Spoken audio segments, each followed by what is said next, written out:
Eu desejo que a paz de Jesus esteja com todos. O sorriso que preenche os meus lábios é de profunda satisfação e alegria pela belíssima festa que pude contemplar aqui nessa noite. Vocês estão de parabéns, encheu minha alma.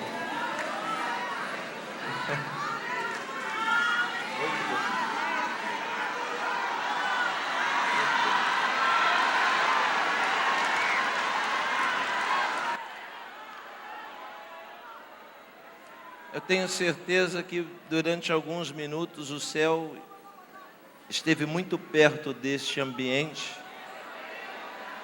porque eu pude ver a alegria no semblante das irmãs, a satisfação profunda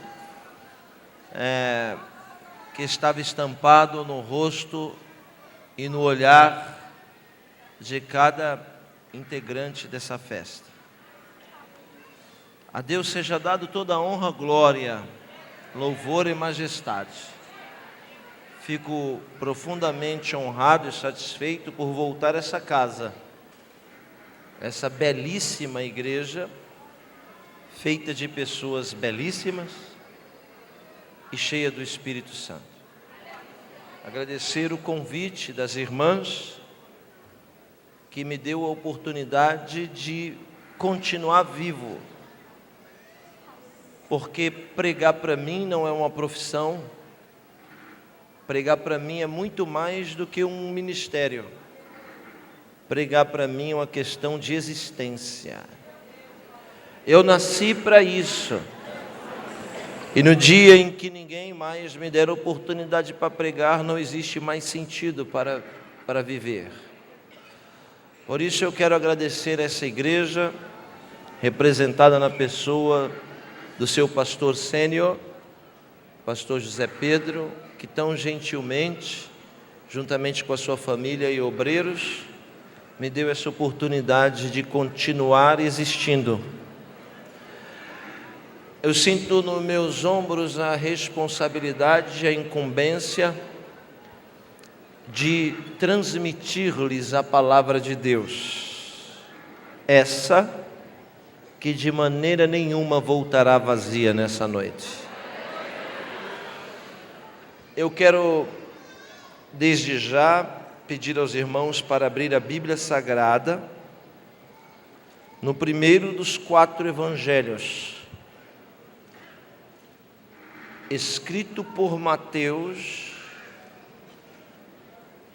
Nós vamos ler o último capítulo. Mateus, capítulo de número 28, 28º de Mateus, do versículo 1 até o versículo 6. Quem veio ouvir a palavra de Deus, diga amém. Amém. Quem veio bater papo, diga aleluia.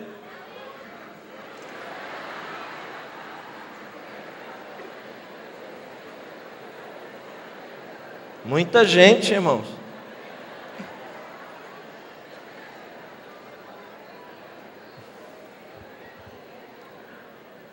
Mateus, 28º, do 1 ao 6. Podemos ler?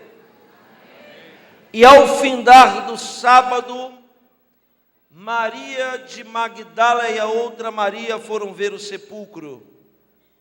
E eis que houve um grande terremoto, porquanto o anjo desceu do céu e, removendo a pedra, sentou-se sobre ela. O seu aspecto era semelhante a de um relâmpago, e as suas vestes eram alvas como a neve. Ao ver isso, os guardas ficaram espavoridos e caíram como se estivessem mortos. Porém, o anjo, dirigindo-se às mulheres, lhes disse: não temais, porque sei que buscais a Jesus que foi crucificado. Vinde e veja, ele não está mais aqui, ressuscitou como havia dito. Com olhos fechados e reverência no Espírito. Bendito és tu, eterno nosso Deus, Rei de todo o universo, sua palavra dura para sempre. Bendito seja o seu nome, o seu reino jamais terá fim. Fale conosco nesta noite de forma clara, concisa e poderosa. Fala não o que nós queremos ouvir, mas fala o que nós precisamos ouvir. Que ninguém saia daqui da mesma forma que entrou, mas que saímos daqui diferentes. Por isso exorta, ensina e edifica. Fala conosco, Senhor, é o que nós te pedimos em nome de Jesus, para a sua honra e glória. Amém. Amém.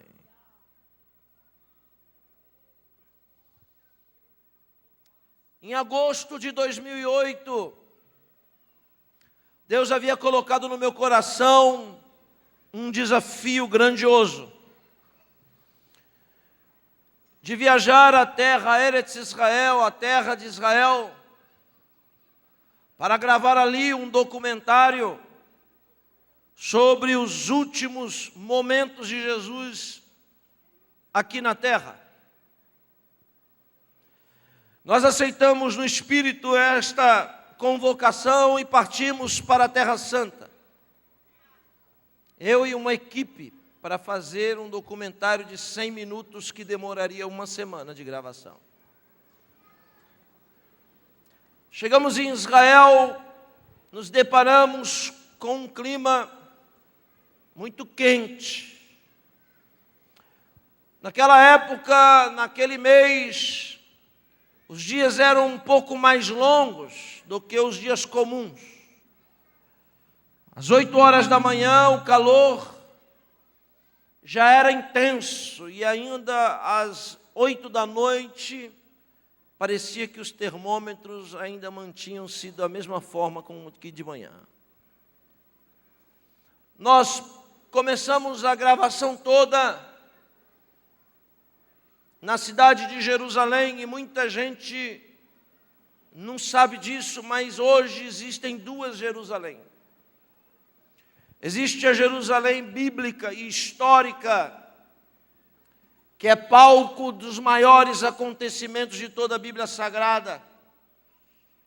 Yerushalayim Shel Zahar, a cidade santa de Jerusalém, que tem mais de 3.000 anos de idade e fora construída em cima de uma montanha. Cercada por um vale com muralhas altas.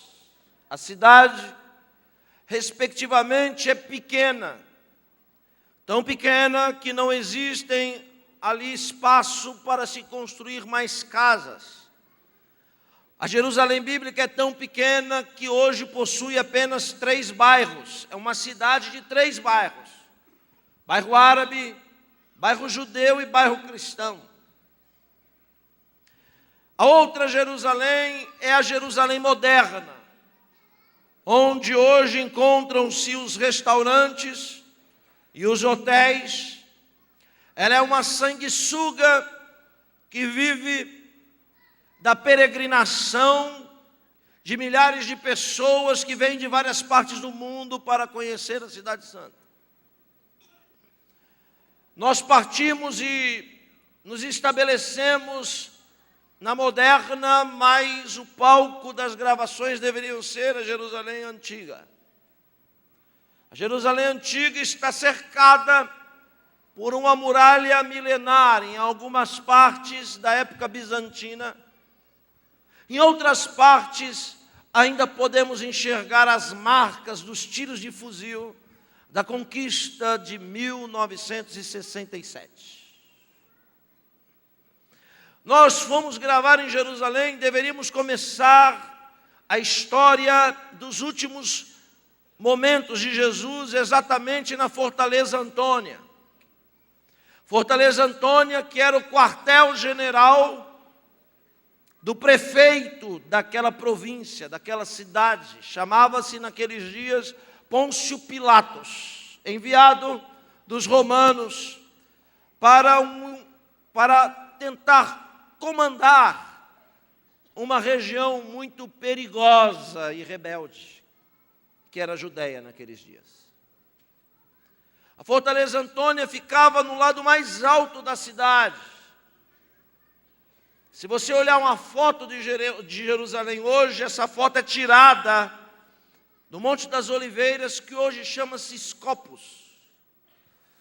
E quando você olha para a cidade, você vai ver que na parte mais alta da cidade tem uma mesquita com uma cúpula dourada. Aquela mesquita é chamada de Al-Aqsa, o Domo da Rocha. Ela está construída exatamente onde era o templo de Salomão e onde era o templo de Herodes o Grande, que construiu nos dias que Jesus viveu. Al-Aqsa é uma mesquita de 1.300 anos de idade, tombada pela Unesco, Patrimônio da Humanidade. A cúpula dourada, muito grande, tem a espessura de 10 milímetros de ouro puro.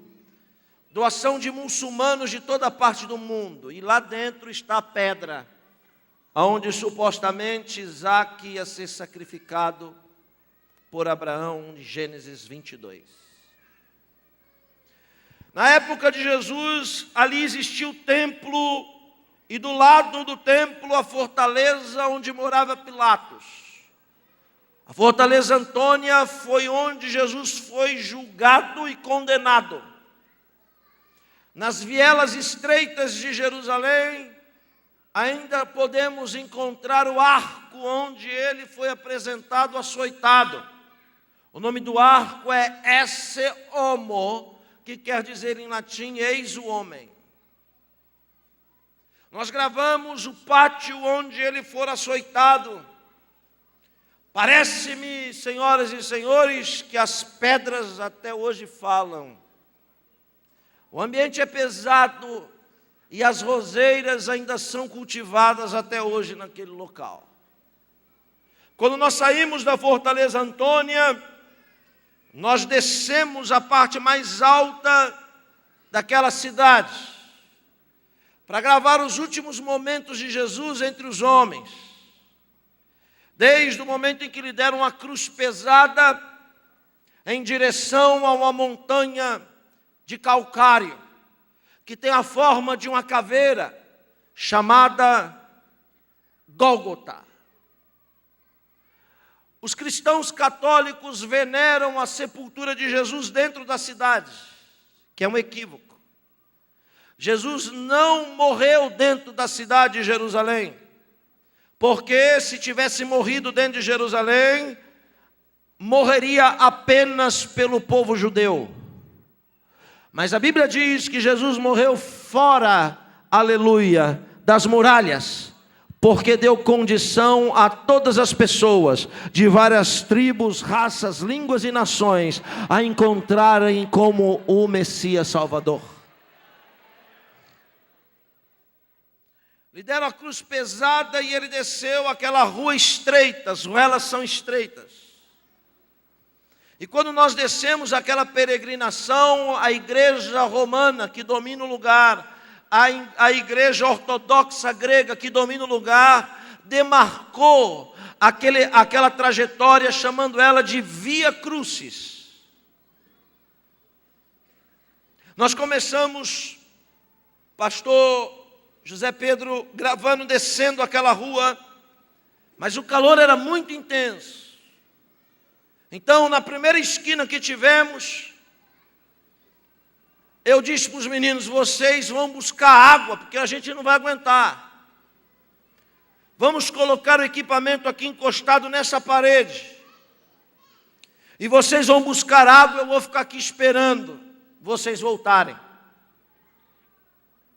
Os meninos mal saíram e eu comecei a ouvir pessoas cantando músicas religiosas em uma língua que eu não conhecia. Então, daquela viela, daquela rua estreita no bairro árabe, eu inclinei minha cabeça para olhar e percebi que eram cristãos católicos que estavam fazendo aquilo que eles chamam de procissão, romaria. Eles estavam descendo e recapitulando a Via Crucis, ou a Via Dolorosa. Como as ruas são muito estreitas, senhoras e senhores, eu vi aqueles equipamentos na esquina, pensei, não vai dar para eles passarem aqui. Então juntei os equipamentos na parede e me encolhi naquela parede branca, pintada de cal, e para ver se dava para eles passarem. E eles vieram cantando com velas acesas, e quando chegaram exatamente onde eu estava, olharam para mim e começaram a fazer o sinal da cruz. E eu falei, ué, será que eu fui canonizado e não sabia? Quando um educadamente se dirigiu a mim, pediu licença de onde eu estava. Aí quando eu saí, foi que eu percebi que eles não estavam venerando a mim. Mas naquela parede pintada de cal branco, existia uma pedra dessa altura, bem desgastada, marcada de mãos. E eles vieram, colocaram a mão na pedra e chorava, vinha outro organizadamente, colocava a mão, chorava, vinha outro, rezava, e todo mundo ali, eu fiquei olhando para a pedra, pensando, meu Deus, que pedra será essa? Pensei logo que era a pedra da juventude. Quando o último foi embora, eu fiquei curioso para saber que pedra era aquela, não sabia. Fiquei olhando para ver alguma coisa, não tinha nada demais. Então eu tive uma ideia genial. Eu vou até um comerciante árabe e vou perguntar o que quer dizer aquela pedra. Quando eu cheguei até o comerciante árabe que dirigia a palavra a ele, perguntei que pedra é aquela. E ele educadamente me disse assim, não sabe ler não? Disse, muito obrigado, senhor. Ele mandou eu ler e eu voltei de novo para a pedra e fiquei olhando para ler, para saber, e não entendia, e fiquei olhando e não compreendia. Voltei de novo e disse, eu não encontrei nada, não tem nada escrito. Aí ele me disse, claro, o senhor está procurando no lugar errado. Não é embaixo, é em cima. Eu disse, muito obrigado, senhor. Voltei de novo e percebi que em cima tinha uma inscrição.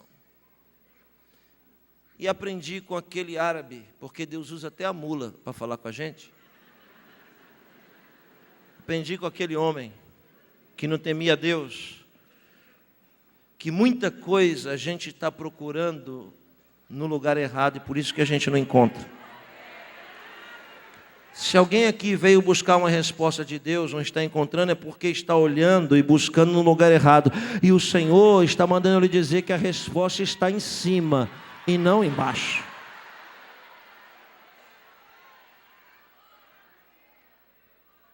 Em alguns pontos a cidade está a 8 metros de altura em cima do piso original. Olhe para mim, ouça isso que eu estou dizendo. Em alguns trechos de Jerusalém, a cidade está 8 metros em cima do piso original. Isso se deu por causa das guerras que aconteceu lá. Tinha uma guerra, eles vinham, queimavam e entulhavam. A guerra acabava, eles vinham reconstruir em cima do entulho. Tinha outra guerra, destruía e entulhava. Vinha de novo e reconstruía em cima do entulho. Destruía, reconstruía. Destruía, reconstruía. Destruía, reconstruía. E por quê? E por causa de tanto reconstruir em cima dos entulhos, a cidade teve 8 metros de altura. Sabe o que eu aprendi com isso? Que assim é a vida daqueles que servem a Deus. Sabe por quê? Existe um equívoco. É que a gente só se prepara para bênção e vitória. Sabe qual que é um dos maiores equívocos que a gente comete? É achar que o evangelho é só rosas e não tem espinho. Você liga a televisão, o que você vai ver? Várias promessas. E eu acredito que Deus pode fazer tudo aquilo. Mas Jesus nunca disse que a vida no evangelho seria fácil. Jesus nunca disse que se alguém quisesse segui-lo, tudo ia sempre dar tudo certo. Não, muito pelo contrário, quando a gente se dispõe em segui-lo, quase sempre as coisas não dão certo. Jesus nunca disse, se você me seguir, você nunca mais vai ter prova, nunca mais vai ficar doente. Se você me seguir, acreditando no que eu falo, nunca mais você vai ter necessidade, nunca mais você vai passar por tribulação, nada disso. Muito pelo contrário, ele diz, quem quiser me seguir tem que se negar a si mesmo, tomar a sua cruz e me seguir. Então seguir a Jesus não é fácil, aleluia, mas compensa. A vida não é feita só de vitórias, senhoras e senhores, não. Existem tribulações também. E olha, ouça bem o que eu vou lhe dizer. Quase sempre não aprendemos muita coisa com as vitórias. Na maioria das vezes, quando Deus nos dá uma vitória, sabe o que acontece com a gente? A gente fica mais vaidoso. Mas a gente aprende muito mais com os entulhos, com as dores, com a humilhação. Aleluia. A gente aprende muito mais quando a gente perde uma guerra. Então, a gente perde uma guerra, aleluia, e somos entulhados. Mas o Deus, aleluia, que nos chamou do propósito, vem e nos coloca de pé de novo em cima do entulho. Aí vem alguém, a gente perde de novo, mas ele insiste, corre de novo, faz em cima do entulho, e destrói, e constrói, e destrói, e constrói. Ninguém um dia, aleluia, vai ter poder de destruir para sempre, de perder para sempre. Entende o que eu estou falando? Aleluia, cada vez que a gente sofre, é Deus nos dando nível espiritual, crescimento na presença dEle.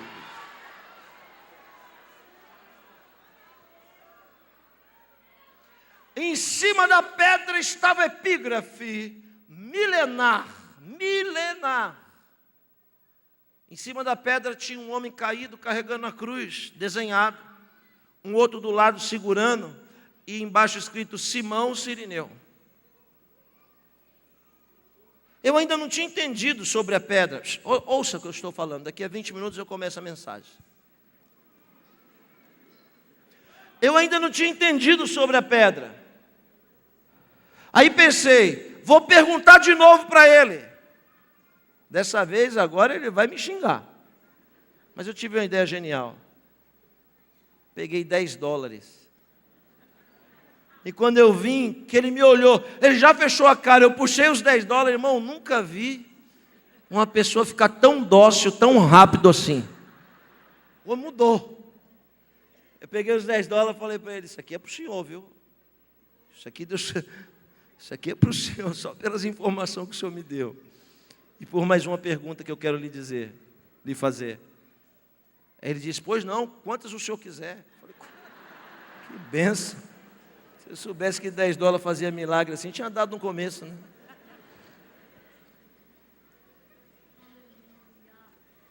Eu perguntei para ele, o que aquela pedra tem a ver com aquela escrita? Aí ele me disse, segundo a tradição cristã, foi justamente aí nessa esquina onde o senhor está, que Jesus caiu com a cruz. Essa pedra que todo mundo põe a mão, foi a pedra que ele se apoiou para se levantar de novo.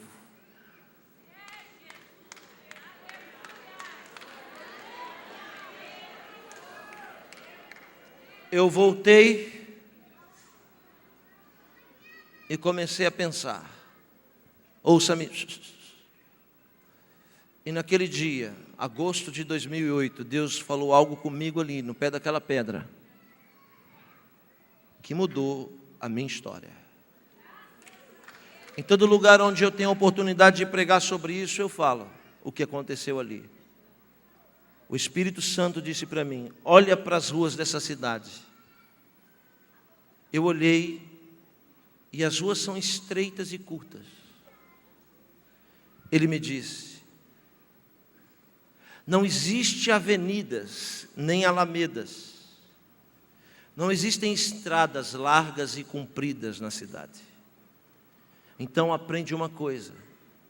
Se as ruas em Jerusalém são curtas e estreitas, assim é a vida do homem. A vida do homem não é tão longa como ele pensa. A vida do homem é muito curta, ou curta demais, para que ele possa fazer longos planos. Naquele dia, o Espírito de Deus me disse assim, Então, Akiva, aprende que para você ser um ser humano melhor, você precisa viver cada dia por vez na sua vida. Por que isso mudou a minha vida? Porque a maioria das pessoas neste auditório e lá embaixo que estão sendo atingidas pela minha voz, a maioria das pessoas que nos acompanham agora pela internet ou por qualquer veículo de comunicação, as pessoas que estão assistindo essa fita, essa gravação, a maioria de nós cometemos um grave erro em relação à vida. Nós achamos que vamos durar para sempre. Nós sempre acreditamos que teremos amanhã uma nova oportunidade. Mas a pergunta que sobe ao meu espírito é: e se não tivermos uma nova oportunidade? Como a gente acredita que amanhã Deus vai nos dar uma nova chance, então a gente diz assim: não vou adorar hoje não, vou deixar para adorar amanhã. Eu não vou abraçar hoje não, vou deixar para abraçar amanhã. Eu não vou perdoar hoje não, vou deixar para perdoar amanhã. Eu não vou chorar hoje não, eu vou deixar para chorar amanhã. Mas a pergunta é: e se não tiver amanhã? E se esse for o último culto da nossa vida? Você não sabe, eu não sei, a gente não sabe. Então, a gente vai deixar para amanhã o que é para fazer hoje. Se hoje fosse o último culto da sua vida, você não estaria calado, olhando para o lado ou prestando atenção em alguma outra coisa. Se hoje fosse o último culto da sua vida, você não ia deixar para pedir perdão amanhã, você não ia deixar para abraçar amanhã, você não ia deixar para adorar amanhã, você não ia deixar para amar amanhã.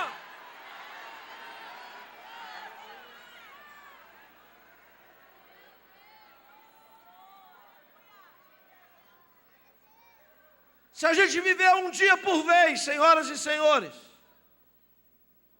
seremos seres humanos no mínimo melhores. Um dia desse eu estava em São Paulo, eu sou paulista, um amigo que não é evangélico me ligou e disse: Akiva, por favor, me ajuda, porque o meu pai morreu, vamos comigo lá no velório. Um homem equilibrado, intelectual, empresário, eu fui. Quando ele viu o pai em cima do caixão, no caixão, eu nunca tinha visto ele daquele estado. Ele transtornou tanto, que ele correu e pulou em cima do caixão, abraçou. Quase que ele caiu com o caixão e tudo. E ele batia no caixão e dizia: Pai! Pai! Pai! Eu te amo, Pai! Eu te amo.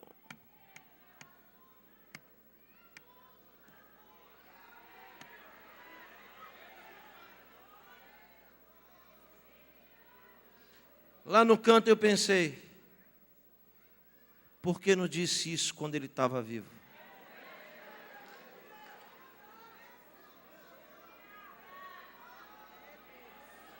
De duas coisas o homem se arrepende. A primeira é fácil, é se arrepender das coisas que fez. Mas a segunda é difícil, é se arrepender das coisas que deveria ter feito, mas não fez. Então, ninguém tem pai a vida toda. Você não pode deixar para beijar o seu filho amanhã. Você não pode deixar para pedir perdão para o seu esposo, para a sua esposa amanhã. Você não pode deixar para chorar na presença de Deus amanhã. Você tem que chorar hoje, você tem que adorar hoje, você tem que ser intenso hoje. Se amanhã, por misericórdia, Deus nos der outra chance, então a gente vai fazer tudo de novo, como se fosse o último dia da nossa vida. Se a gente viver um dia por vez, vamos ser mais misericordiosos, mais compassivos, mais longânimos. Tenta, você vai ver como funciona. Eu olhei para a pedra, para a epígrafe inscrita, percebi que ali estavam a igreja, otomana, muitos anos, mais de 1000 anos que estava ali, uma igrejinha pequena, naquela pedra. E quis saber quem era Simão Cirineu. A Bíblia fala pouco deste homem, olhe para mim. As informações mais precisas sobre ele é o seu nome. São 2 informações.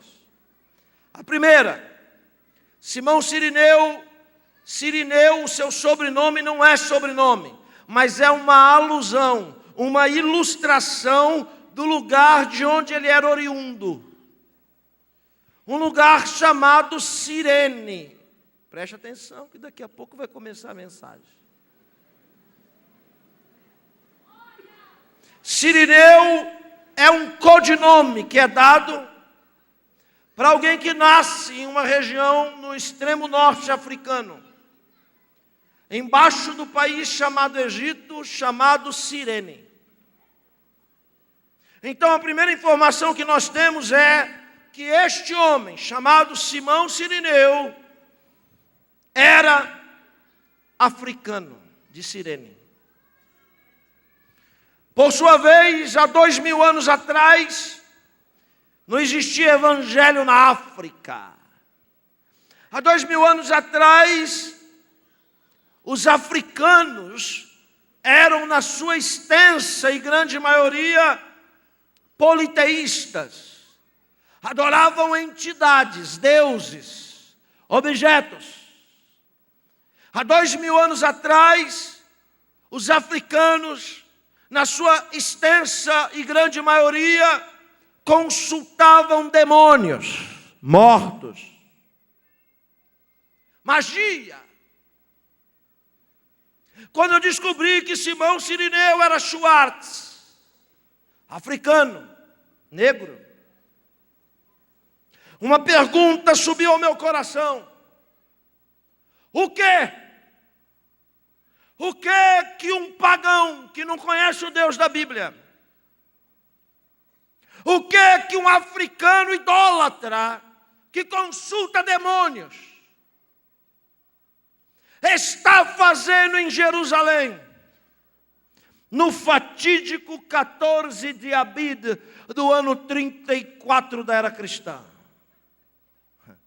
Falo com precisão, porque o livro do Êxodo diz que aquele dia era um dia especial. Está escrito: ao 14º do primeiro mês, vós e toda a congregação de Israel celebrareis Haga Pesach Sameach, ou a santa convocação da Páscoa.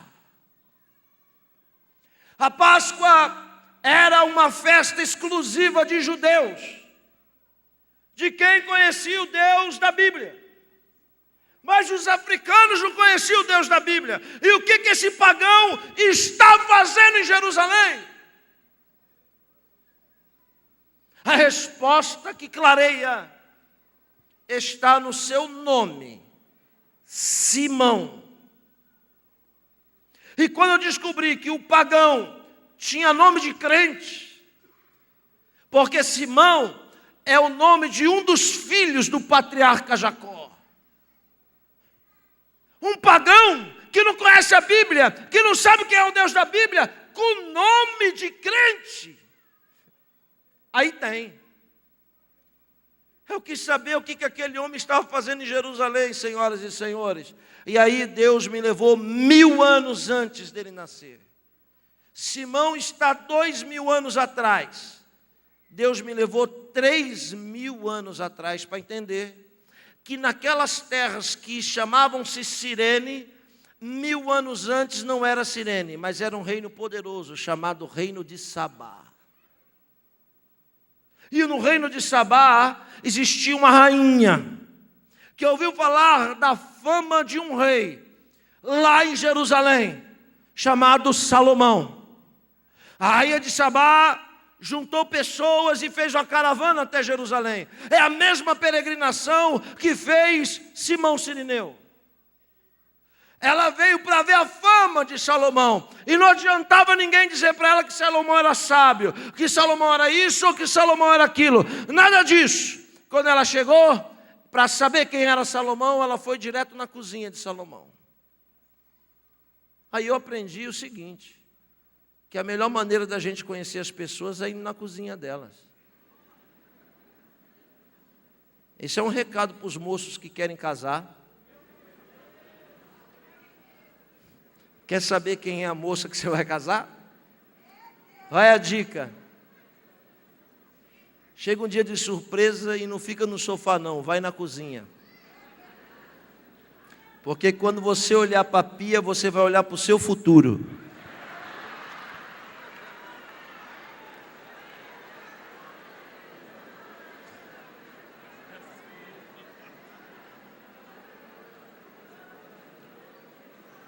As irmãs agora vão se cuidar, né? Ela queria saber quem era Salomão, e quando ela chegou na cozinha de Salomão, ela ficou assustada com o que ela viu. Por quê? Por duas coisas. Quando ela foi examinar a panela, ela se assustou porque ela conseguiu ver o fundo da panela. Não tinha arroz queimado no fundo da panela. Mas ela se empolgou mais, porque conseguiu enxergar no fundo da panela uma frase escrita: santidade ao Senhor. Por que isso impressiona a mulher? Porque ninguém se detém em olhar fundo de panela.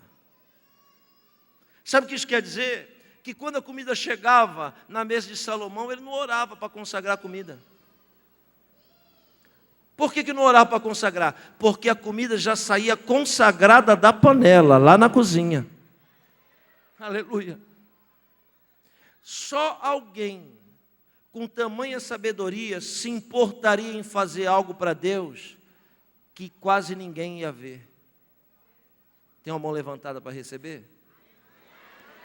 Sábio, levante a mão. Sábio é aquele que faz para Deus ainda que os outros não vejam. Sábio é aquele que faz para Deus com tanta dedicação que não espera retribuição de ninguém. Ele faz porque faz para Deus. Eu estou explicando sobre Simão Cirineu e ainda faltam uns 5 minutos para mim começar a mensagem.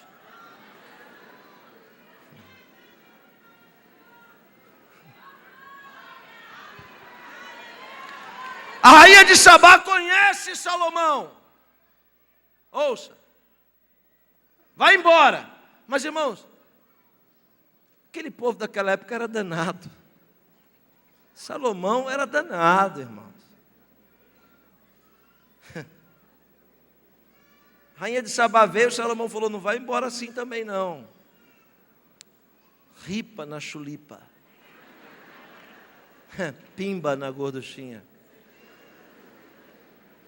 A rainha de Sabá volta para o seu reino.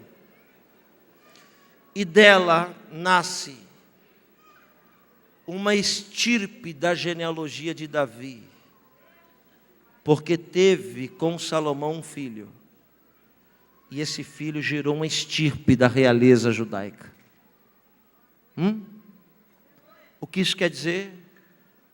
Isso quer dizer que em Sabá, 1000 anos depois Cirene, e hoje nem Cirene nem Sabá, hoje uma nação que se chama Etiópia. 14 de maio de 1948, quando a ONU assinou a resolução da soberania do Estado judeu moderno, o primeiro avião trazendo judeus imigrantes para Jerusalém, Tel Aviv, foi um avião da Ethiopia Airlines. Então, Simão Cirineu não era pagão. Então, Simão Cirineu não era idólatra, não consultava demônios. Muito pelo contrário, Simão Cirineu era judeu, da linhagem de Davi. O que ele foi fazer em Jerusalém? Foi celebrar da maior convocação religiosa da história bíblica, a Páscoa. Milhares de pessoas, a mensagem começa agora. Milhares de pessoas migravam de várias partes do planeta para subir à Cidade Santa para participar da festa da Páscoa. Alguém está me ouvindo? Diga amém. migravam, atravessavam desertos, rios, mares, montanhas, de cavalo, de pé, de jegue. Eles migravam com um propósito. Ouça, vai valer a pena você ouvir. Eles migravam com um propósito. Eles iam para Jerusalém, milhares de pessoas, só para ver o sacrifício do Cordeiro Pascal. Uma cerimônia maravilhosa, feita em um átrio do tamanho deste templo. Preste atenção. Milhares de pessoas vinham de várias partes do mundo, só para ver o Cordeiro morrer no altar de holocausto, que era a celebração da Páscoa. Então eles vinham, quando eles chegavam em Jerusalém, eles se amotinavam, se afunilavam. Muitos nem conseguiam entrar na cidade. Quando eles chegavam na cidade, eles tinham que subir aquela montanha e ir para o templo, do lado da Fortaleza Antônia. Alguém está me ouvindo? Diga amém. Lá no templo tinha um átrio do tamanho dessa igreja. Não tinha janelas, senão algumas arestas. Por quê? Porque as mulheres não podiam entrar, só os homens. E esses dias eu estava participando de uma aula que eu fui chamado numa faculdade teológica no Paraná, e alguém fez uma pergunta para mim, se eu era a favor ou contra a mulher no púlpito. Aí eu perguntei para o rapaz, o senhor quer que eu responda mesmo? Ele disse, quero. Falei, tá bom. Então segura que a batata é quente.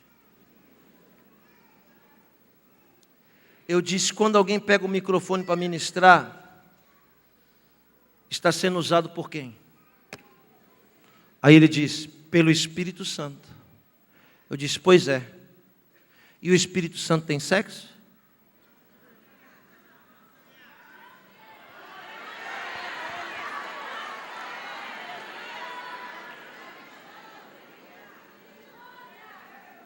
Quando alguém pega o microfone, quem usa é o Espírito de Deus. O Espírito de Deus não tem sexo. Então Deus também usa mulheres. Aleluia. Mas naquela época a religião não permitia que as mulheres participassem do culto. Então a religião fazia com que as mulheres ficavam olhando lá de fora pelas arestas. Olhe bem para mim, preste atenção. E aqui dentro no átrio só entrava varão. Preste atenção para você entender o encontro de Jesus com aquele homem. Olhe para mim. Essa esquina que eu estou pregando é uma, mas para o Gólgota só existe duas. Essa é a primeira e a segunda é lá no pé da montanha. Então eu quero falar da segunda, porque eu quero falar de Maria e Maria de Magdala. Mas deixa eu chegar lá primeiro, espera aí. Os homens vinham para aquele templo, para aquele átrio, e só existia uma porta na frente de entrada. Não tinha porta lateral de saída, só tinha uma porta de entrada. Aqui na frente ficava um altar de pedra. E atrás um hakodesh, que era uma espécie de uma cortina. Não é o véu do Santo dos Santos, era uma cortina. Lá atrás ficava o sacerdote, o sumo sacerdote, o Gadol Cohen, que vai fazer o corban, que é o sacrifício do cordeiro. Aqueles homens todos para entrar aqui, não podiam entrar de qualquer jeito. Eles só podiam entrar se tivessem vestidos, olhe para mim, com uma túnica branca de linho fino. Toda vez que a Bíblia falar de linho fino, a Bíblia está falando de justiça. Quando eles vinham, eles tinham que se vestir com aquela túnica branca para entrar, para ver o cordeiro ser imolado. Só tinha um detalhe. Lá na porta tinha um assistente do sacerdote que ficava olhando os homens entrar. Se alguém tentasse entrar para ver o cordeiro com a veste suja, manchada, borrada, esbarrada no barro, alguma coisa, o assistente estendia a mão e dizia assim, você não pode entrar não. Aí ele dizia, não pode entrar por quê? Porque com a veste suja não se pode ver o cordeiro. E acredite, queridos irmãos, é assim até hoje, no céu. Porque só existe uma porta no céu de entrada, não tem porta de saída. E se você quiser entrar, aleluia, lá na porta existe um assistente que não vai deixar você entrar. Se a veste estiver suja, não entra para ver o cordeiro. Aqueles homens vinham todos de branco e amotinavam no átrio. Preste atenção, porque agora é dramático. Eles vinham só para ver o sacrifício do cordeiro. Todo mundo de branco aqui, apertado assim, ó. Aí a cortina abria, saiu o sacerdote com o cordeiro. Sabe como é que ele saía com o cordeiro? Lá atrás o cordeirinho branquinho, não podia ter uma mancha. Ele era mergulhado na água 7 vezes para ver se tinha defeito. Não tinha. Ele vai matar o cordeiro. Ouça bem.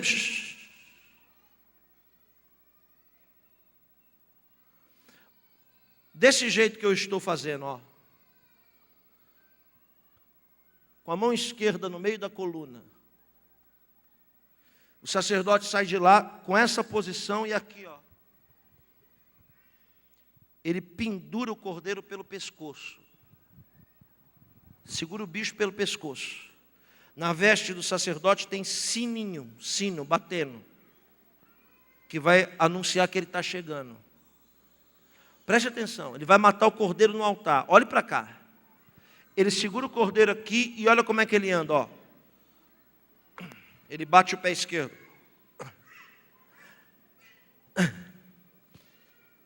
O cordeiro está com o corpo pendurado pelo pescoço. E ele entra batendo.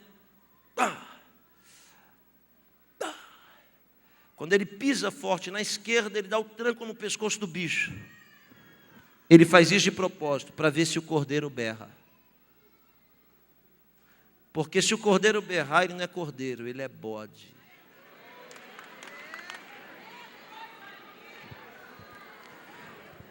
Quem berra na hora da tribulação não é ovelha, é bode. Quem dá chifrada nos outros na hora da luta, quem quer levantar poeira, quem quer morder os outros, quem fala muito, é bode, não é ovelha. Porque ovelha de verdade é muda, boca fechada e lágrima no olho. Tem alguém que está me entendendo aqui nessa noite? Levante a mão e dá um glória. Ele está provando o animal, para ver se o animal está pronto para morrer. É forte isso. Ele vem batendo no bicho pendurado e o bicho pelo pescoço não berra. A língua está para fora, o olho está esbugalhado, mas não berra. Puxando pelo pescoço, pá! Aí ele entra. Quando ele entra, fica aquele silêncio.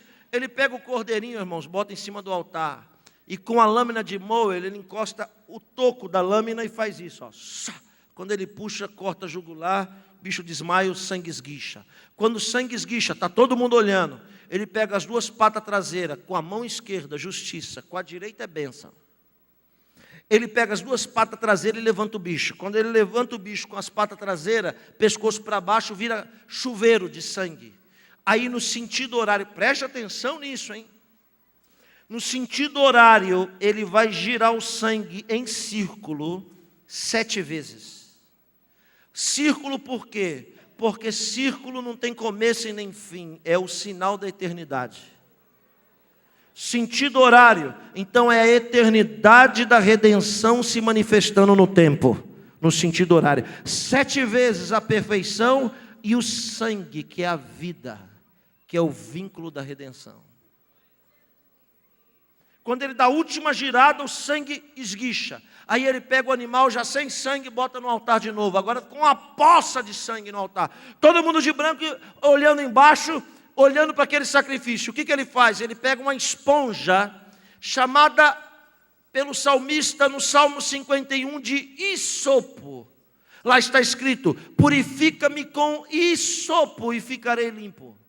O ritual pelo qual descrevo está explicitamente descrito no livro do Levítico.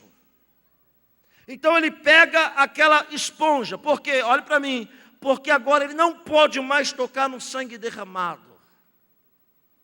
Então ele pega a esponja e comprime ela, e mergulha ela no sangue. Quando ele solta a esponja, absorve todo o sangue. Ele não pode pôr a mão na esponja, senão ele vai profanar o sangue. Então, lá no livro do Levítico, Sefer Vaikra, está escrito que ele tem que pegar uma madeira comprida, fincar na estopa, no isopo. Ele não pode mais pôr a mão no sangue. E ele tem que levantar a esponja, e o ritual diz, e o sangue tem que escorrer na madeira, até a mão de quem faz o sacrifício. Por isso que Jesus não morreu sufocado. Por isso que Jesus não foi apedrejado. Por isso que Jesus não foi enforcado. Ele tinha que morrer na madeira. Aleluia, para o sangue escorrer na madeira e redimir todos aqueles que se aproximam dele. Quando ele levanta a esponja, olhe para mim. A multidão está toda de branco, parada, extasiada. Viajaram de longe para ver aquilo. Aí ele pega a esponja e faz isso, ó.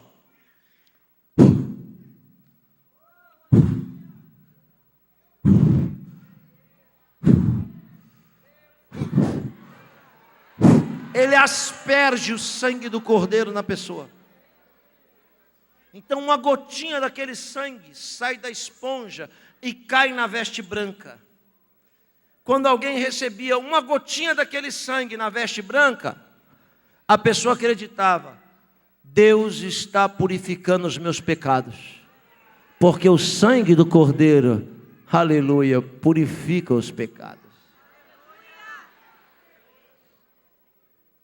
Simão Sirineu viajou 1.600 quilômetros, 1.000 milhas, só para receber uma gotinha de sangue. Quando ele chega, a Bíblia diz que ele vem pela porta do campo. Ele vinha como quem vem do campo e faz, por causa da descrição, muita gente entender que ele trabalhava no campo, mas ele vem pela porta do trabalho, que é a porta de Damasco, de Atos capítulo 9, e que está do lado do Gólgota.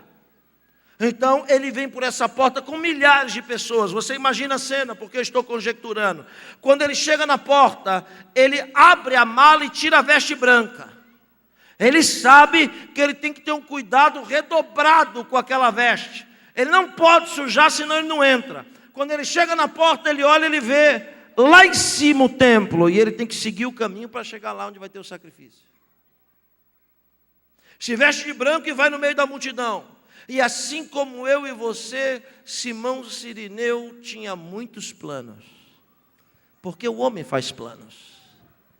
Mas a palavra certa, ela vem da boca de Deus. Não esquece que a vida humana é semelhante às ruas de Jerusalém. E para que serve uma esquina? Uma esquina serve para mudar a direção, um rumo. Se alguém está dirigindo e precisa entrar para a direita, então ele dá seta e entra para a direita. Sabe como é que é o nome dessa manobra? Conversão.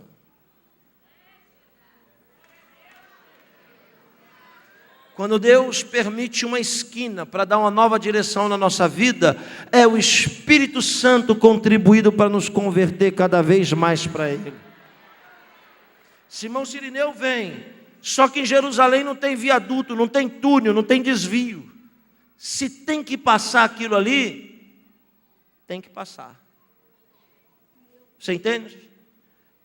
Se alguém entrou aqui em busca de uma resposta, eu quero lhe dizer que no Evangelho não existe viaduto, que no Evangelho não existe desvio. Se você está passando o que você está passando, é porque existe um propósito e você tem que passar por isso. Deus está querendo te ensinar alguma coisa com isso que você está vivendo. Simão Sirineu vem, a vida dele vai mudar na próxima esquina, e ele não sabe. Quando ele dobra a esquina, preste atenção, para subir, ele depara com pessoas descendo na contramão, gritando, falando palavrões, xingando, e ele não entende o que está acontecendo, porque é dia de festa. Ele já chegou cedo para pegar um bom lugar, e é muito cedo para ter uma festa daquela. Quando ele chega, que ele olha, o que ele vê? 6 lanças da guarda pretoriana, o BOP de Roma, de um lado, 6 lanças do outro, a multidão empurrando na rua estreita, e no meio daquela bagunça, ele percebe uma madeira que vai subindo e descendo. Ele não sabe o que é aquilo, e não sabe o que fazer. Redobre sua atenção. Então ele para naquela pedra, para ali, e ele só tem 2 opções: ou ele recua, retrocede, volta atrás, ou ele espera.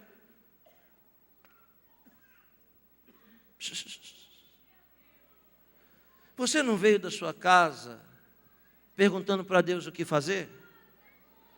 Deus está descendo aqui através do Espírito Santo para lhe dizer: não retroceda, não recue. Melhor que retroceder, aleluia, é esperar. Espera, porque não existe vento em tempestade que dure para sempre. Um dia ela passa, um dia ela acaba.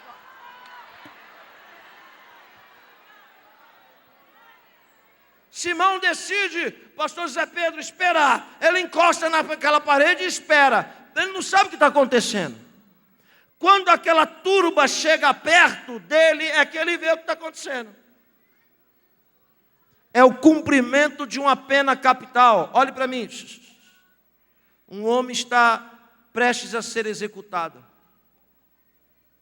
Na frente vai o responsável em executá-lo. Um guarda romano. Olhe para mim. Ele percebe o guarda romano andando na frente. E ele percebe que no braço esquerdo do guarda romano tem uma corda amarrada. No meio da multidão ele não vê o condenado. Mas ele vê o guarda romano fazendo isso, ó, arrastando o condenado pela corda.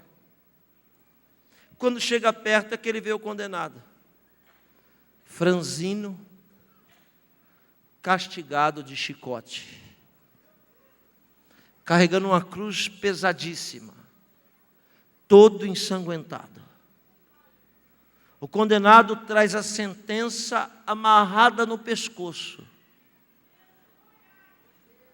Escrita em 3 línguas a sentença, em latim, grego e hebraico.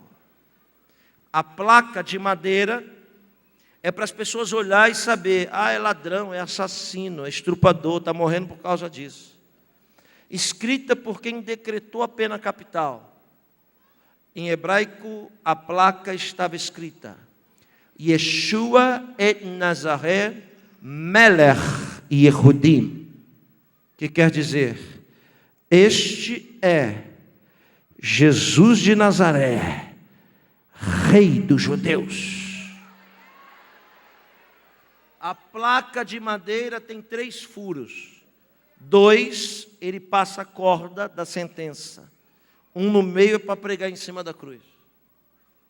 Ele amarra a placa no pescoço e dá várias voltas. E a ponta da corda vai na frente de quem vai matar. Lá na frente o homem dá tranco. E o condenado é puxado pelo pescoço. Lá na frente ele dá tranco.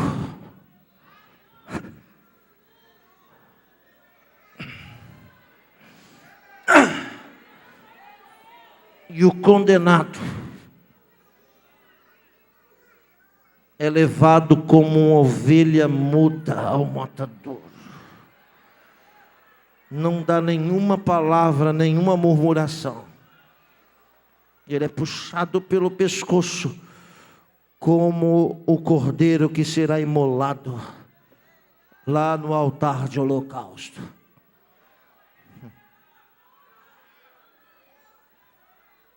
As pessoas cospem, apedrejam, maldiçoam. O sangue do condenado escorre pelas pernas. E ele vai deixando pegadas de sangue.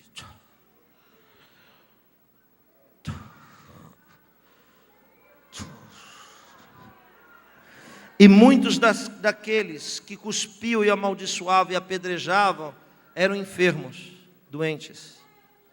Mas quando eles pisavam naquele sangue, eles eram imediatamente sarados das suas feridas. Porque a Bíblia diz: e pelas suas pisaduras, fomos sarados.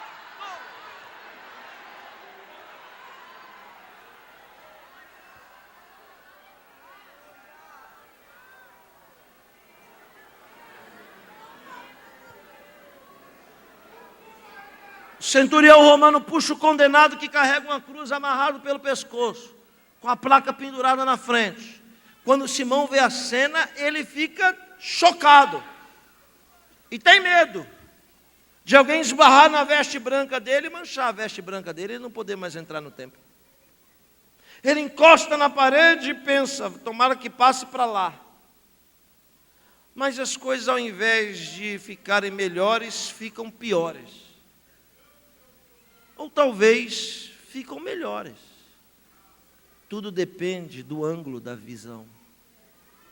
Porque às vezes você acha que as coisas estão piorando, mas na verdade as coisas estão melhorando. O condenado vem franzino, e parece que de propósito ele cai aos pés de Simão, com a cruz e tudo, e o soldado arrastando ele pela corda de costa. Ele cai com a cruz puxando sobre ele a corda pelo pescoço. Aleluia. Simão deve se encolher e dizer: tomara que alguém o ajude. Na maioria das vezes, senhoras e senhores, assim somos nós. Esperamos os outros fazer o que é para a gente fazer. Está entendendo o que eu estou falando? Quando o condenado cai, as pessoas querem pisar em cima, quer acabar de matar. O soldado faz aquele cordão de força, porque ele não pode morrer ali, ele tem que morrer lá. Então eles fazem um cordão de força, estão desesperados para ninguém matar. Um dos centuriões olham para Simão e diz: ei, você, rápido, você, rápido, ajuda o condenado a se levantar.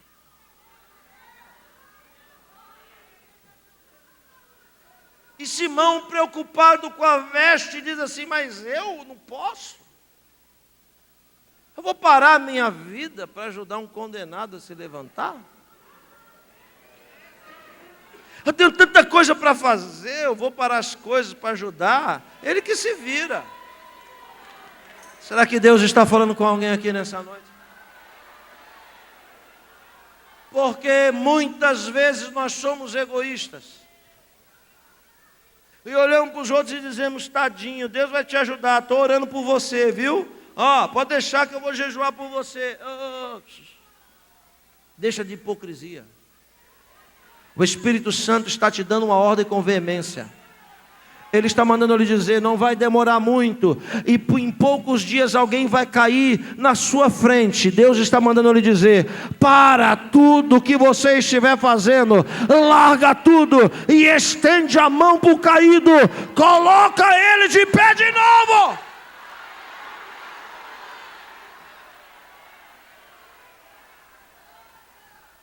Porque para o religioso as coisas são mais importantes do que as pessoas. Para Deus não, as pessoas são mais importantes do que as coisas. Simão deve dizer: eu não posso, vai sujar minha veste. E o soldado empurrando diz: vai, rapaz, rápido. Simão diz: eu não vou fazer. O soldado deve pôr a mão na cintura, pôr a mão na bainha e dizer: vai ou não vai? Quer morrer com ele ou não? E aí a gente não entende por que Deus permite aquele ímpio nos perseguir na escola, no trabalho, no dia a dia. Sabe por que Deus colocou esse calo no seu pé? Esse ímpio que não te dá folga, esse ímpio que te perturba dia e noite. Sabe por quê? Porque se não tivesse esse romano, você não ia fazer o que você tinha que fazer. Tem gente que só funciona na espada. Tem gente que só funciona na pressão. Simão Sirineu, todo de branco, olha para o condenado mudo, não fala nada. Ele abaixa do lado do condenado, o condenado vai e bota uma mão, aleluia, na pedra, e a outra no ombro de Simão. Simão atraca e levanta, vai arrastando os dois, aleluia. Talvez você não saiba o que quer dizer essa mão no ombro de Simão. Posso dizer? Posso dizer? Quem quer que eu pare, diga amém.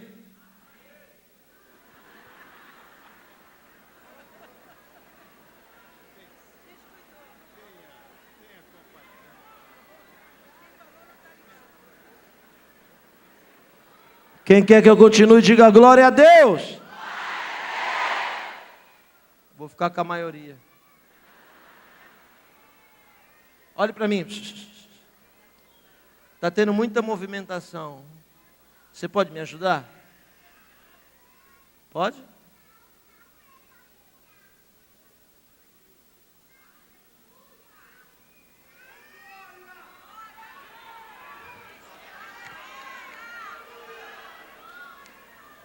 Jesus põe a mão no ombro de Simão Cirineu. Olhe para mim.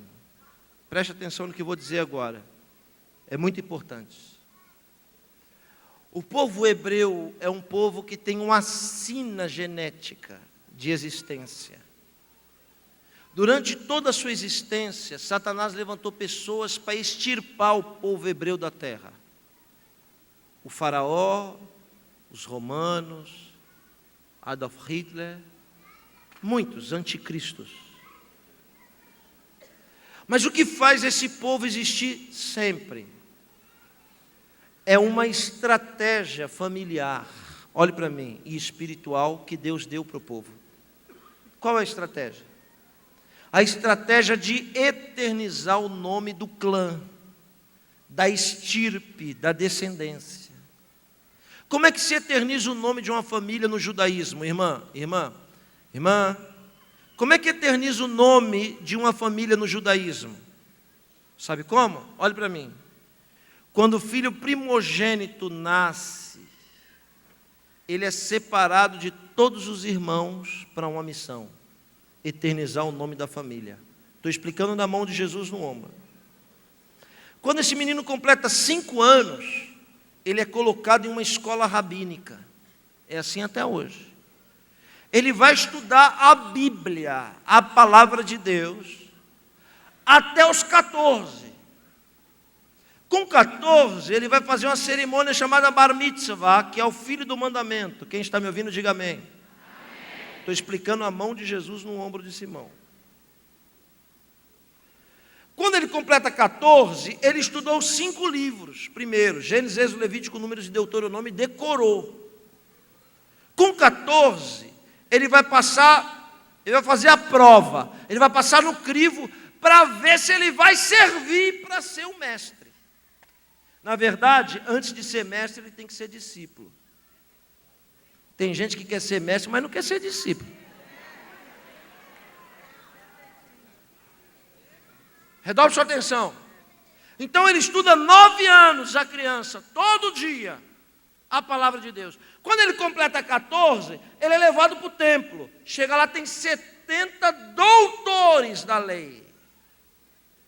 Então, aqueles rabinos doutores botam o menino no meio e dizem assim: o que está escrito em Deuteronômio 27, 14. Aí o menino vai e cita. Plá, plá, plá, plá. Muito bem.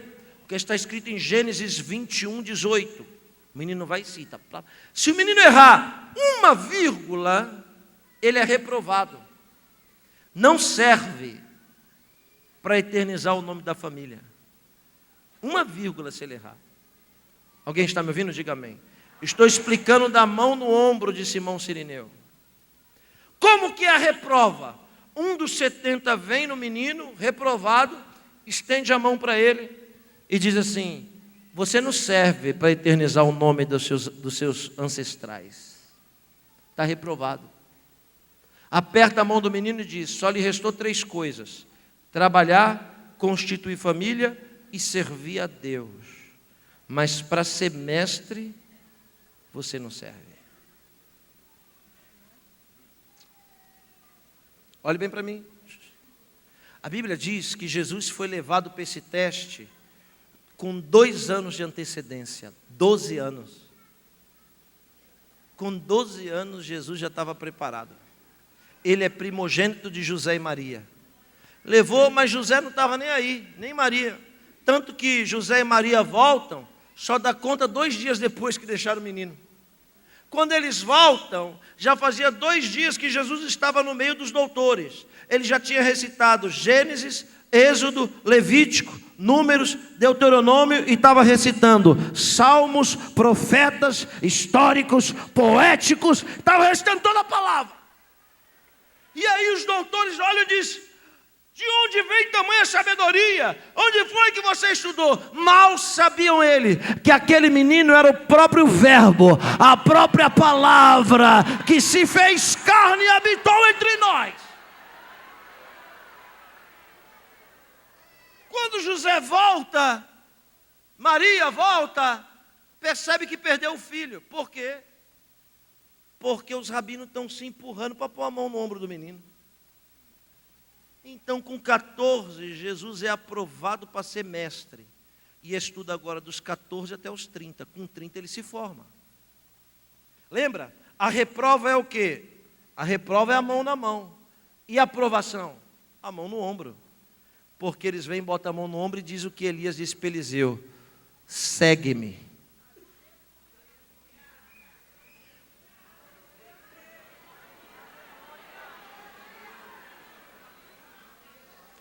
Quando Jesus se forma, a primeira coisa que ele faz, vai em busca de Pedro, que tinha sido reprovado, porque estava pescando.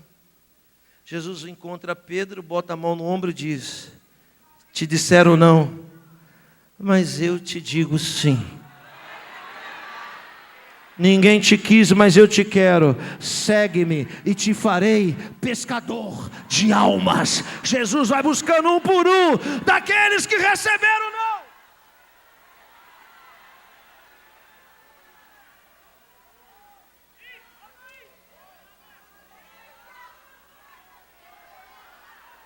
Eu vou lhe dar 1 minuto para você sentir a mão poderosa tocando no seu ombro e dizendo: muita gente não acreditou em você, mas eu acredito. Eu aposto as fichas em você. Eu vou te levantar na terra. Eu vou fazer coisa grande. Eu estou te escolhendo. Sente a minha graça. Sente a minha mão no teu ombro.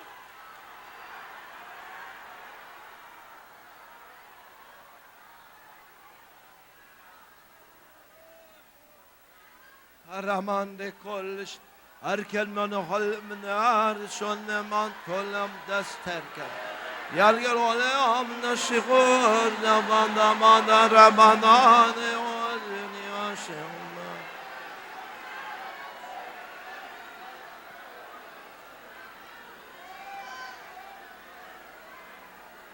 Simão está todo de branco e a mão ensanguentada vem no ombro, agarra ele e abraça. E eles andam junto com aquela cruz. Redobre sua atenção, eu estou profetizando que você vai lá um dia. Só a irmã recebeu ali. Eu estou profetizando que você vai lá um dia. Olhe para mim. Eu contei porque a Via Crucis, a Via Dolorosa, é marcada pela Igreja Católica por estações. Então aquela pedra é uma estação onde Jesus cai. E a próxima estação é onde ele vai sozinho carregando a cruz e Simão Sirineu fica. Quem me entende, diga amém. Quando eu olhei uma estação para outra, eu disse assim: eu vou contar quantos metros tem de uma para outra. Aí o metro dizem que é 1 passo. Eu contei 1, 14, 27, 42, 49, 50 passos de uma estação para outra. 50 metros de uma fase para outra. Preste atenção nisso. Isso aqui é a Páscoa. Isso aqui é a Páscoa. Olhe para mim. Sem movimento. Essa pedra é a Páscoa. Mas 50 dias depois da Páscoa, existe uma outra festa, chamada Pentecostes. E foi no Pentecostes que Deus deu o maior presente para a humanidade: a descida do Espírito Santo. Como eu não sou nenhum andarilho descomprometido, eu tenho que ter compromisso com o que eu vou profetizar, mas vou profetizar. Você crê? Levanta a mão para receber. Deus está lhe dando sabedoria nessa noite. O que é sabedoria? Ele está te ensinando a contar os seus dias. E essa é a ordem do céu para a tua vida. Conta os teus dias a partir de hoje. Porque no máximo, dentro de 50 dias, eu vou fazer na sua vida o que eu não fiz em 20 anos, em 10 anos, em 30 anos, em 50 anos. Alguém veio aqui em busca de uma resposta. Alguém entrou por essas portas dizendo: eu não estou mais aguentando essa luta, essa prova que eu estou vivendo. A vontade que eu tenho de jogar tudo para cima e desaparecer. Deus, fala comigo. Eu cantei, eu pulei, eu me alegrei, mas minha alma está triste. E Deus que te conhece, é assim que Ele fala contigo. Em 50 dias eu faço o que o teu patrão não fez, o que o médico não faz, o que o advogado não faz, o que ninguém faz, mas eu vou fazer em 50 dias. Em 50 dias eu alegro o seu coração, aleluia, e lhe dou um dos maiores presentes da sua vida. Onde estão as pessoas que estão sentindo que isso é verdade? Onde estão as pessoas que estão sentindo o fogo do Espírito Santo?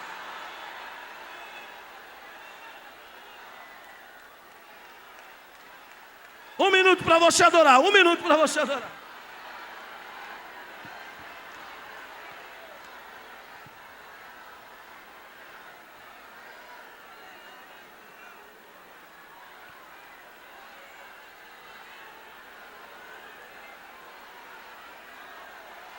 Mais forte, mais intenso. Não deixa para amanhã o que é para fazer hoje, não. Não deixa para amanhã o que é para fazer agora, não.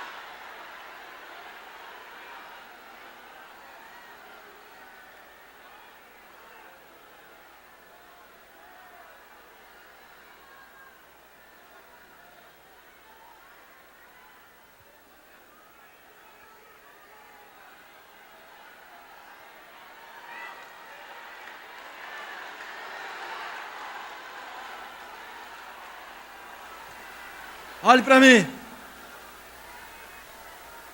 50 metros depois, Jesus calado, não falou nada, hein? Só colocou a mão no ombro e olhou nos olhos de Simão. 50 metros depois, Jesus vai sozinho e Simão fica. Quando Simão fica, ele olha para dois lados. Primeiro, ele olha para cima. Ele não tem relógio, ele tem que olhar o sol para ver se dá tempo dele participar do sacrifício.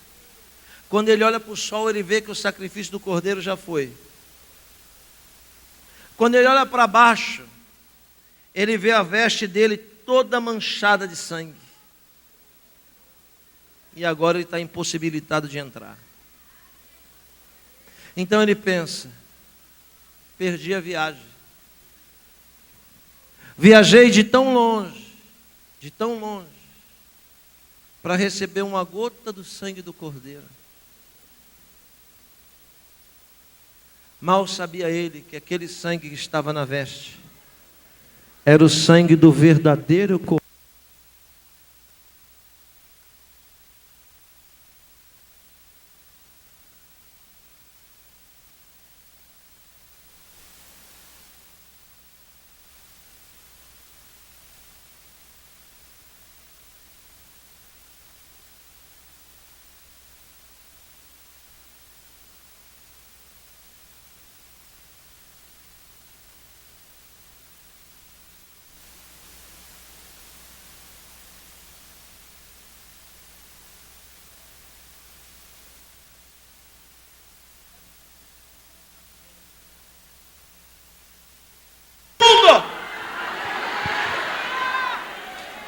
E ele saiu de casa só para receber uma gotinha de sangue.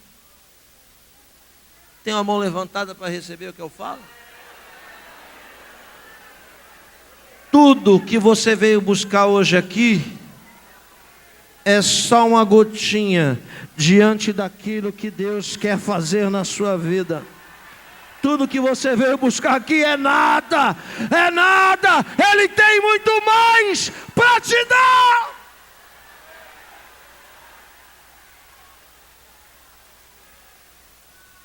O que resta para Simão? Olhe para mim, ainda estou na primeira esquina. O que resta para Simão? Voltar para casa. Ouça. Então ele tira a veste toda marcada de sangue, com a mão ensanguentada no ombro, dobra, bota na mala e vai para casa. A família dele é de judeus. E lá na casa dele, pastor, a família está esperando para celebrar aquela vitória. Olha só que coisa linda. Eles assavam um carneiro, sentavam os filhos, a esposa. Quando o pai chegava, ele sentava na mesa e começava a contar a experiência. Depois ele abria a mala e mostrava a veste com a gotinha de sangue. Só que quando Simão chega, se assenta, ele começa a contar uma história diferente. E a Bíblia diz que ele tem 2 filhos. O primogênito chama-se Rufo e o segundo Alexandre. Você se lembra da história do primogênito? O primogênito é aquele que estuda.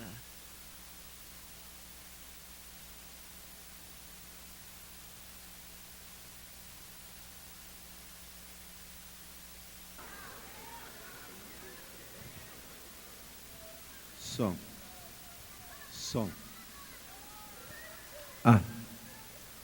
Olhe para mim. O primogênito é aquele que estuda. É aquele que sonha em ser aprovado com a mão no ombro. Quando Simão chega, todo mundo senta na mesa e diz: e aí, conta como é que foi? Olhando para mim. E aí, conta como é que foi, pai, a experiência. Aí o Simão começou a contar. Quando eu cheguei na cidade, estava tendo uma condenação de um homem. E Rufo está perto ouvindo. Aí ele começa a falar assim: interessante que as pessoas batiam nesse homem, mas ele não falava nada.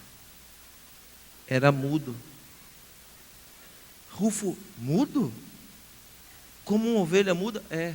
Aí ele vai, Isaías, como uma ovelha muda foi levando. Que mais, pai? Que mais aconteceu? Interessante, as pessoas xingavam e apedrejavam ele, mas muitas das pessoas que xingavam daqui a pouco caíam no chão chorando, dizendo que estavam curadas. E algumas delas diziam que tinham pisado no sangue dele. Aí Rufo, pisaram no sangue? Pelas suas pisaduras fomos.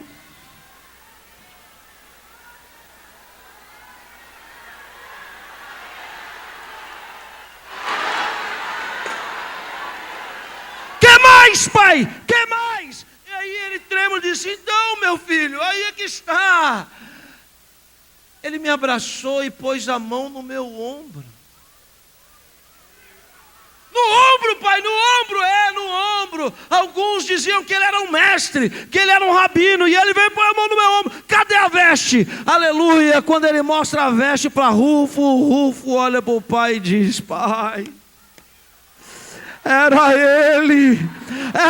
ele que os profetas tinham profetizado, era ele que os profetas haviam dito, era ele.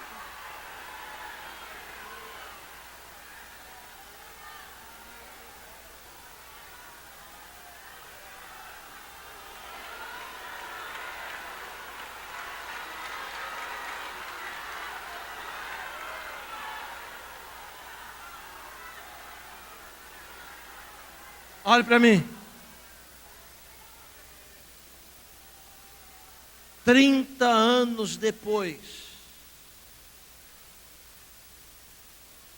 Paulo vai escrever a carta magna aos romanos e vai saudar todos os missionários do mundo.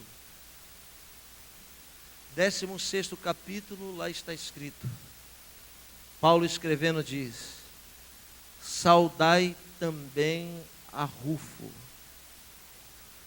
obreiro valoroso no Senhor. Uma mão levantada para receber o que eu vou lhe dizer. Deus quer promover marcas profundas na sua vida. Aleluia, que o tempo não vai apagar. Deus não quer te dar gotinha. Ele está colocando a mão no seu ombro. Aleluia. E as bênçãos que Deus está te dando são grandes demais. Você não vai ter tempo para desgastar todas elas. Então Ele manda eu lhe dizer: nenhum dos teus filhos se perderá. Eu vou cumprir nos teus filhos aquilo que eu prometo para você. Se prepara, a tua casa toda servirá ao Senhor. Se prepara, os teus filhos serão missionários, pregadores, avivalistas. Recebe agora.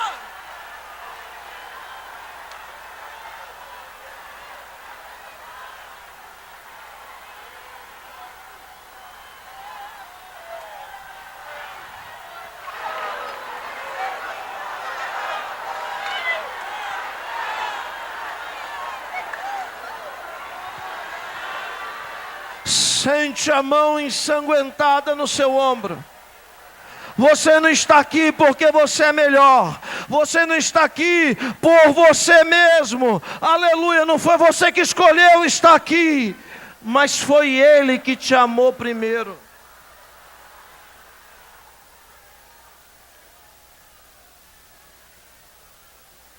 Ouça o que eu vou lhe dizer. Não deixa para amanhã não, que é para você fazer hoje. Então chora agora. Grita agora. Não se preocupa com a maquiagem, com o cabelo, com a gravata. Aramandaracamanas.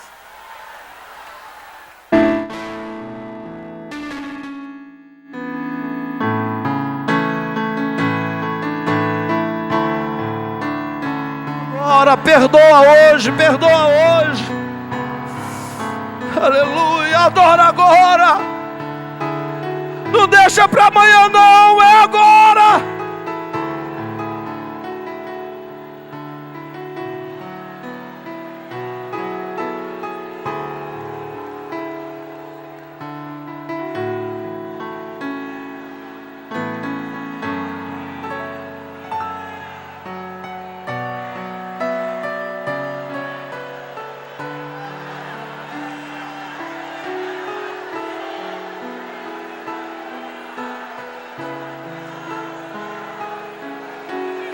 Tem alguém sentindo a presença de Deus aqui?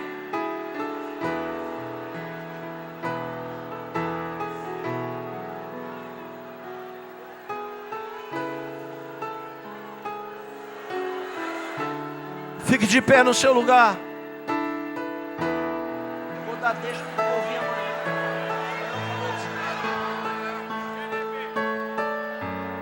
amanhã. Isso. Esquece que tem uma multidão aqui.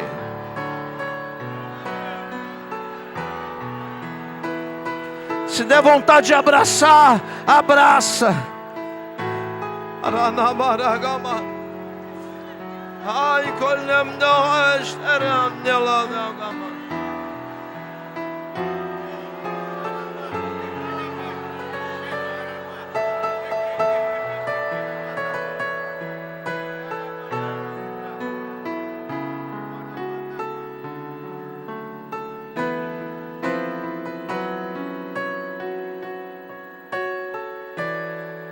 Olhe para mim.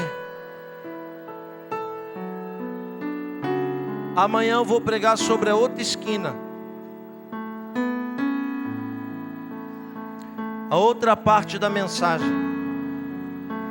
E olhe bem para mim. Eu não sei o que é mais importante para você amanhã. Se o que Deus vai fazer aqui, ou se o que você tem que fazer lá. A gente chegou na metade da mensagem agora. Porque na outra esquina também tem pedra. Na outra esquina também tem veste branca. Na outra esquina também tem um Jesus, só que ressurreto e vivo.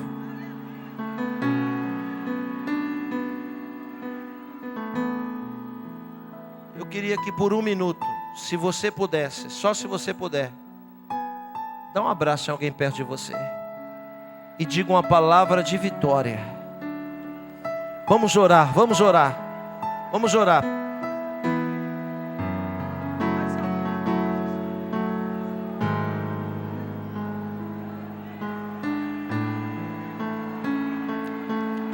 Sente a presença do Espírito de Deus. Sente a presença. Sente a presença do Espírito Santo sobre a tua vida agora. Você tem um rufo dentro de casa. Jesus te trouxe aqui para entregar algo profundo para levar para a tua casa hoje.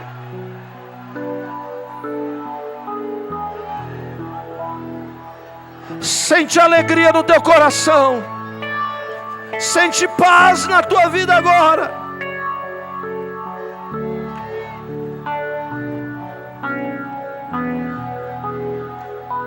Você vai sair daqui melhor do que você entrou.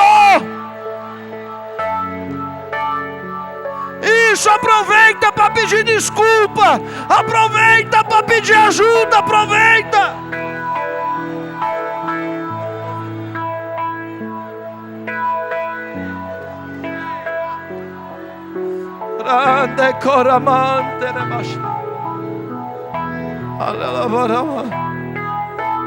Nós te agradecemos nessa noite,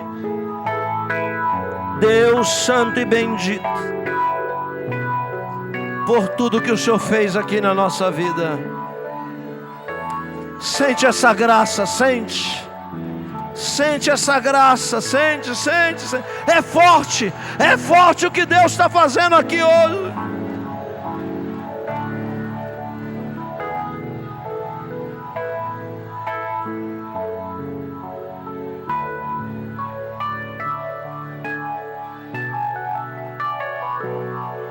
Aleluia.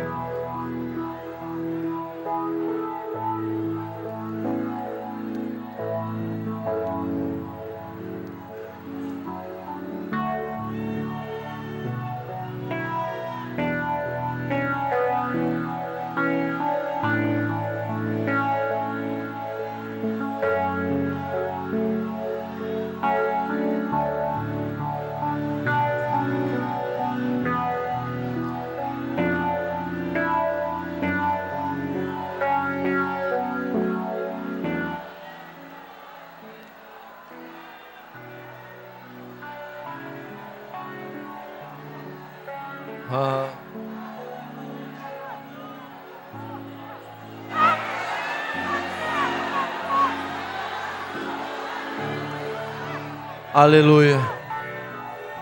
Olhe para mim. Olhe para mim.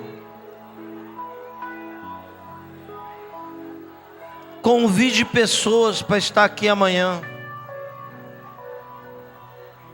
Traga pelo menos mais um. Se esforce. Vai valer a pena você voltar aqui amanhã. Amanhã eu vou, se Deus permitir, é claro. Se Deus permitir, amanhã eu vou pregar sobre a outra esquina, a continuidade da mensagem. Amém, irmãos? Antes de devolver a palavra ao pastor, quero dizer que aqui embaixo está um stand com os meus DVDs. Você pergunta para os obreiros, onde está os DVD do Yosef que está ali? Tem, olhe para mim, tem o DVD que eu gravei em Israel, que você vai ver a pedra. Tem a mensagem de hoje em 2 partes também. Tem todas as mensagens dos Gideões. Enfim, são quase 40 temas diferentes. Ninguém é obrigado a comprar nada. Mas se você quiser adquirir, custa apenas R$10 um DVD. Amém, irmãos? Até amanhã com a ajuda de Deus. Deus abençoe a todos.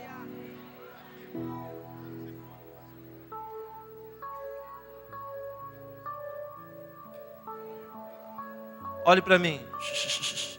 Irmãos, o culto não acabou não.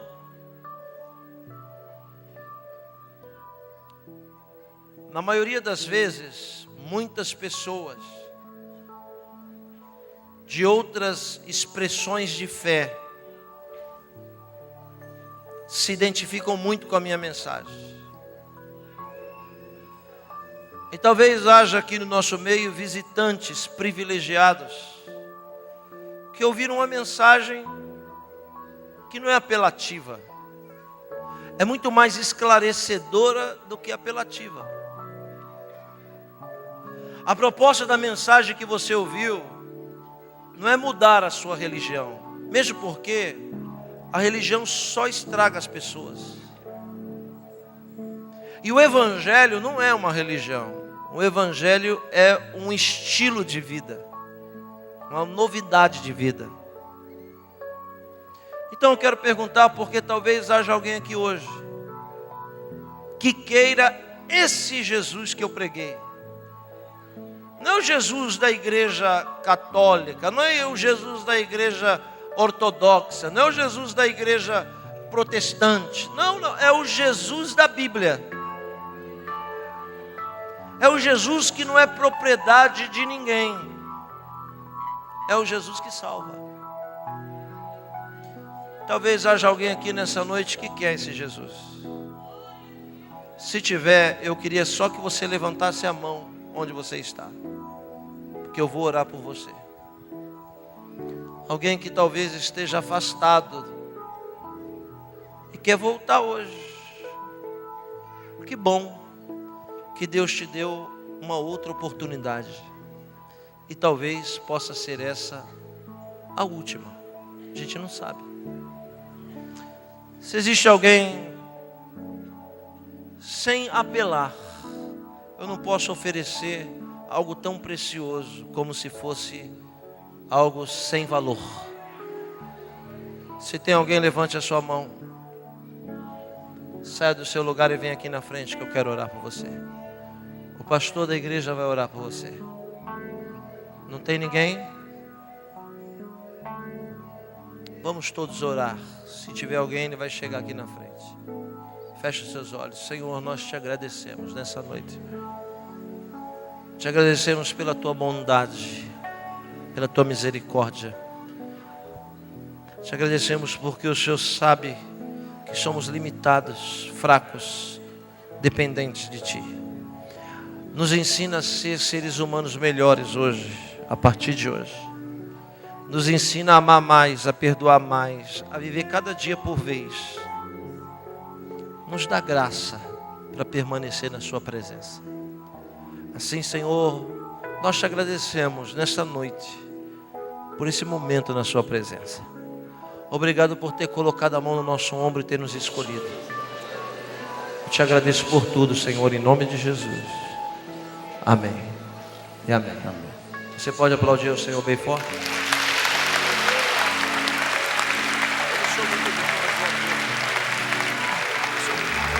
Curva a sua cabeça, feche os seus olhos.